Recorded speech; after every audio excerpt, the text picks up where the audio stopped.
I would have to say that the cabbage merchant is my spirit animal. What is going on, everyone? Welcome back to Rank Everything, the show where we rank everything. I'm your host, Ryan, and today we're going to be ranking all the last Airbender characters based on who has mental illness. So here we have our tiers. At the bottom here we have just depression. Just depression. Then we have depression and BPD. BPD is borderline personality disorder. Then up above that we have the previous two plus schizophrenia. Then the previous three plus dementia. And then finally here at the top we have all the previous four plus psychosis. Ooh, man. I hope no one has this top one. But first up we have Aang. Aang. So Aang's whole thing is that he moves past his trauma through him being hopeful, but he's still affected by his trauma of losing his people and not being there to save them or do anything like that throughout his entire life. Bare minimum, Aang's got depression. We know we see it happen to him. I mean, when after Aang saw Monk Gyatso's body, he got so sad and pissed off he went into the Avatar state. It's one of those iconic moments in the entire show. Appa. I would say, I mean, I guess it's a philosophical question of can an animal get depression or any of these other sorts of things. But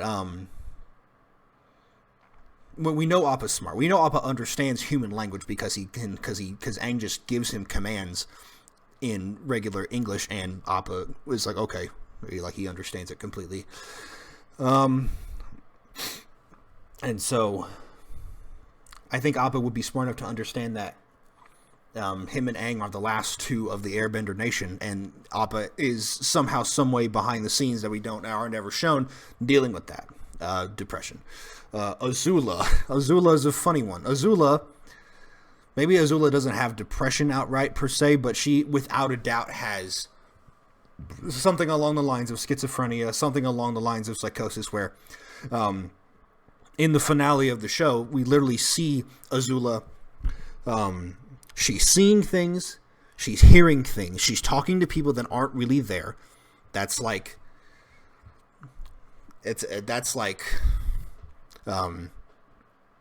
literally adversely affecting her. She kicks everybody out because she's paranoid that people are going to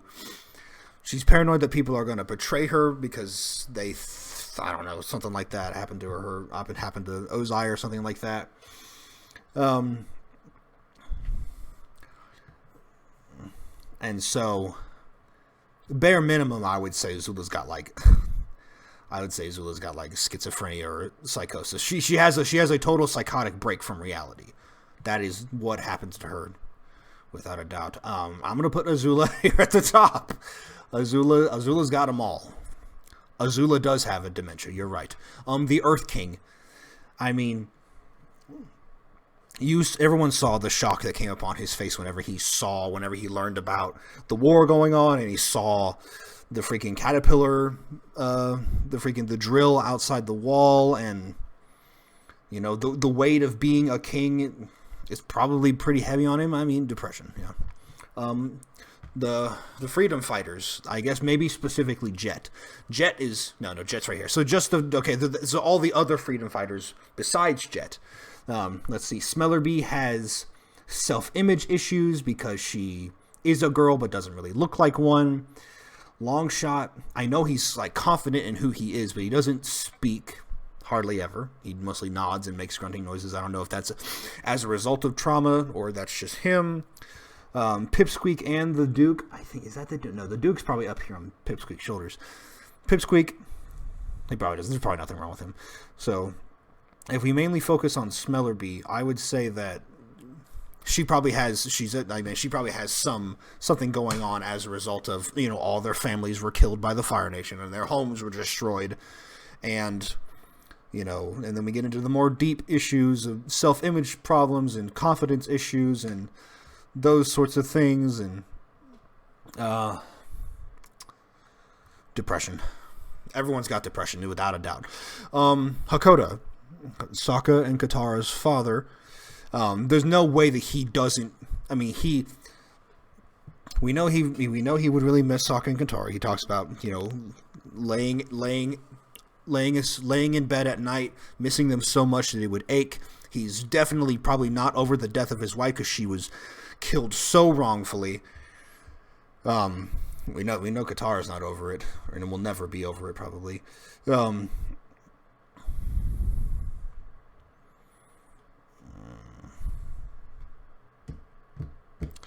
Yeah, depression. Iroh. Iroh, I didn't put it on this list, but fucking, I gotta figure out where exactly PTSD would fall.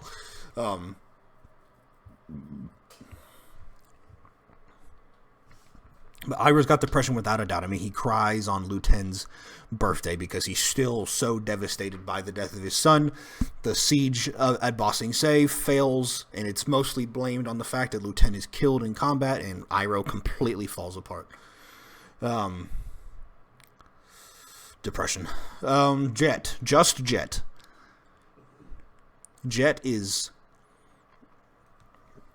I'm not a psychologist, so you know, but I would say that maybe the fact that Jet chooses to be violent and makes attempts to destroy villages of the Fire Nation because he hates the Fire Nation that much, all leads back to him being so devastated by the destruction of his village. And we know it was General Mong Kai and the Rough Riders who burned down his village because they were shown that for some reason. Which, I mean, they didn't ever happen in the show, but I would love to see Jet, as we knew him, fight against General Mong Kai. That would have been such a cool thing, and that would have been like a cool redemption thing for him, but it didn't happen. Jet has depression, bare minimum. I would honestly go as far to say that he's... I'm gonna say that he's the first one to go up in the depression BPD category. Katara, without a doubt. I mean, Jesus Christ, she went on like a bloodthirsty revenge mission with Zuko to try and find the guy who killed her mother and almost killed him. But she didn't. She learned to forgive and all that shit. I mean, yeah, bare minimum, depression.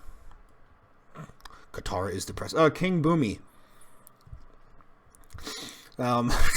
King Boomy's,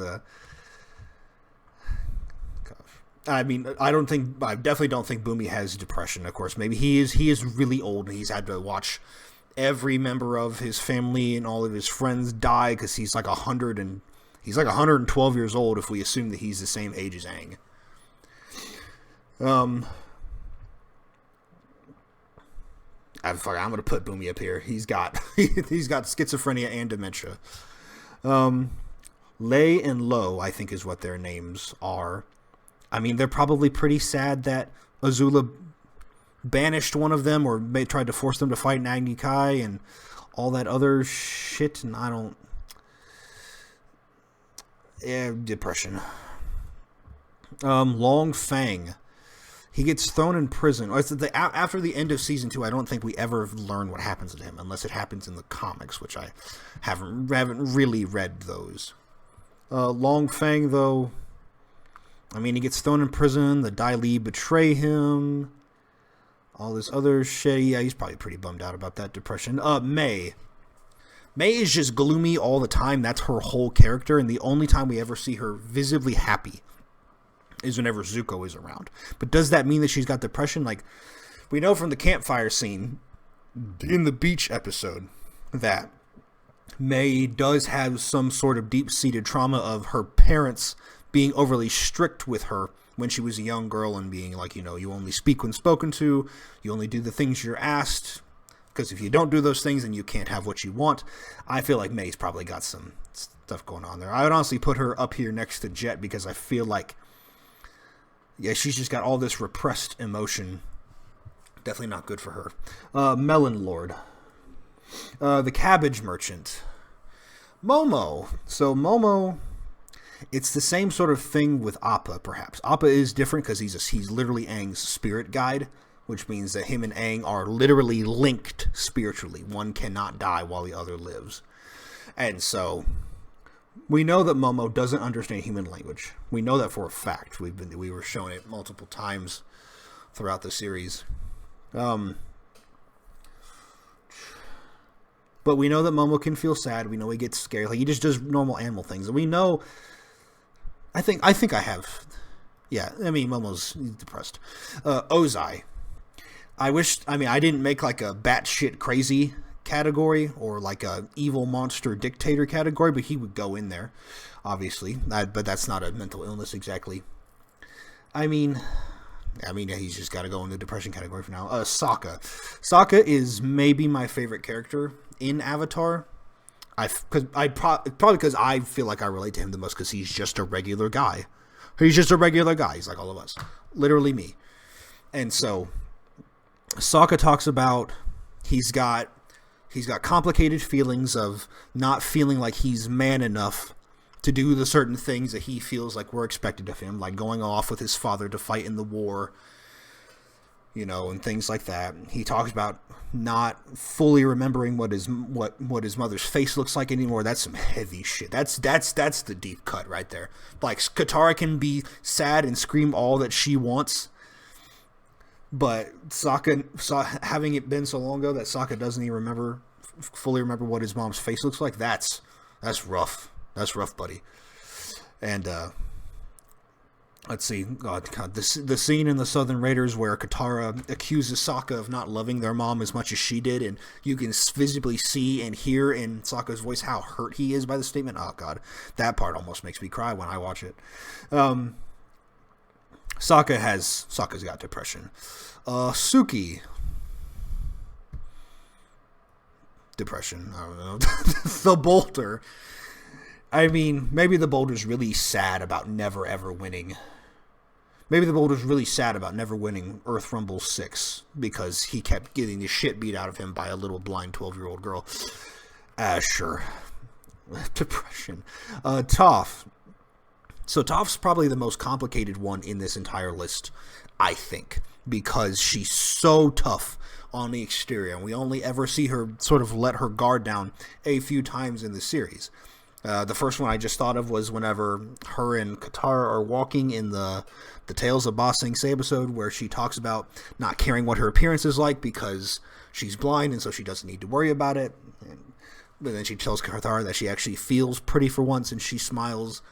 It sort of gives us this little thing that maybe she does care about being a girl. I don't know.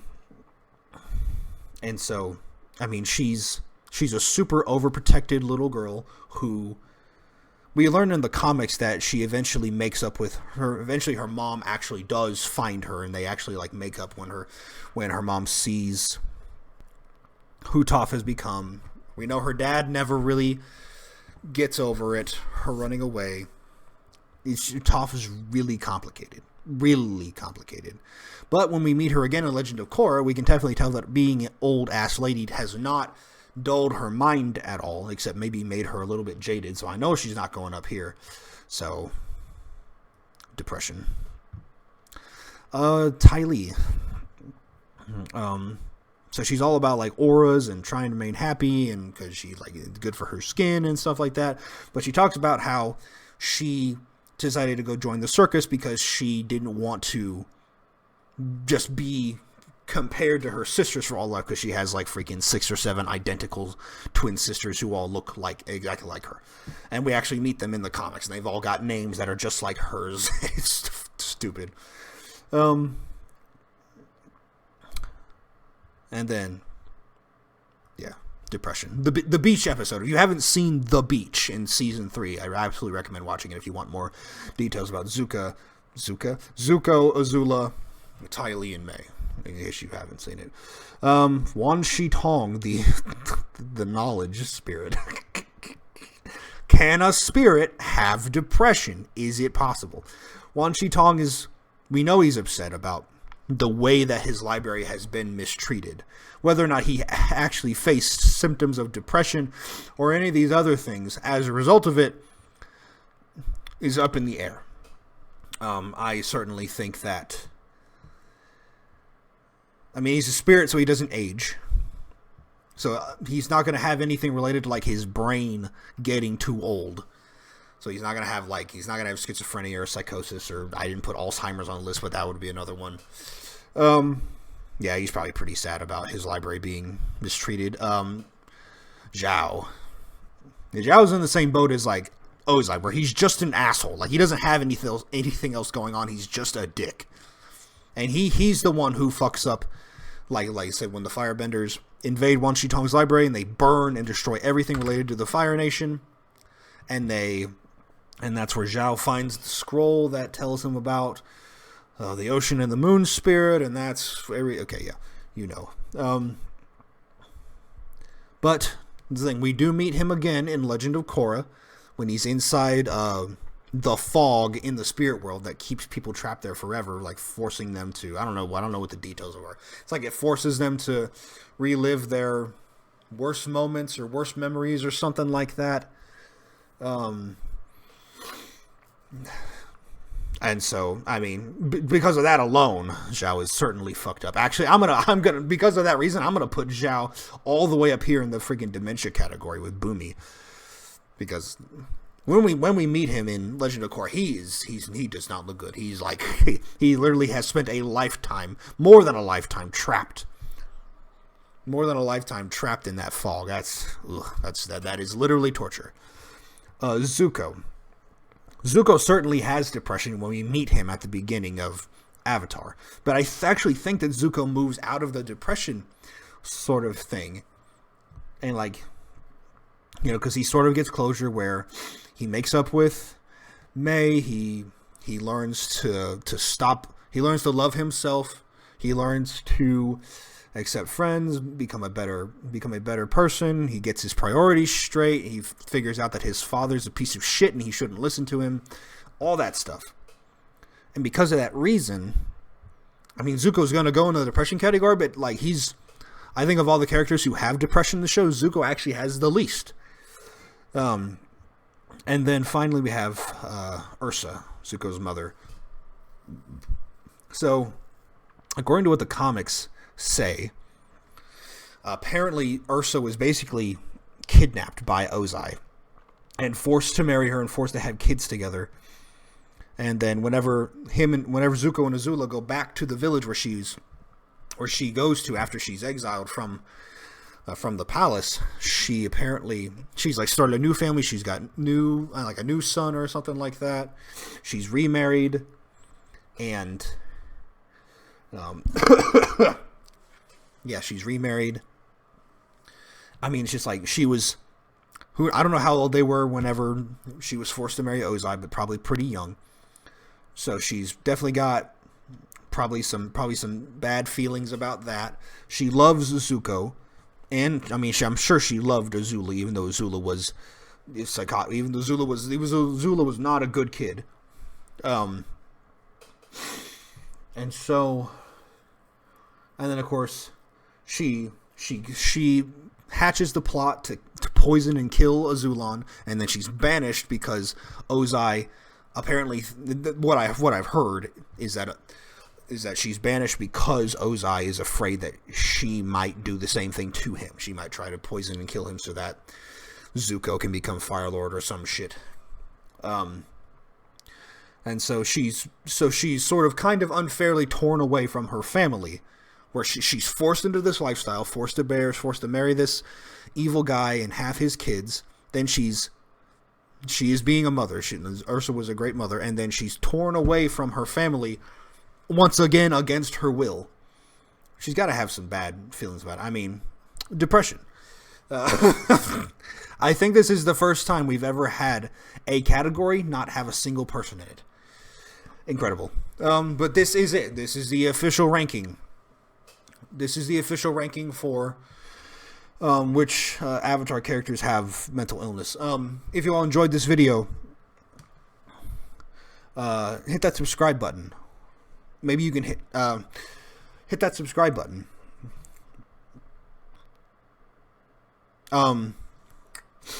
Share this video with your friends, and then share it with them again to try to convince them that they also have like a dementia, Alzheimer's or something. And then leave a like on this video. so that you don't forget that you liked this video. I'm worried about your mental state right now. I'm afraid that you're forgetting things. And then finally,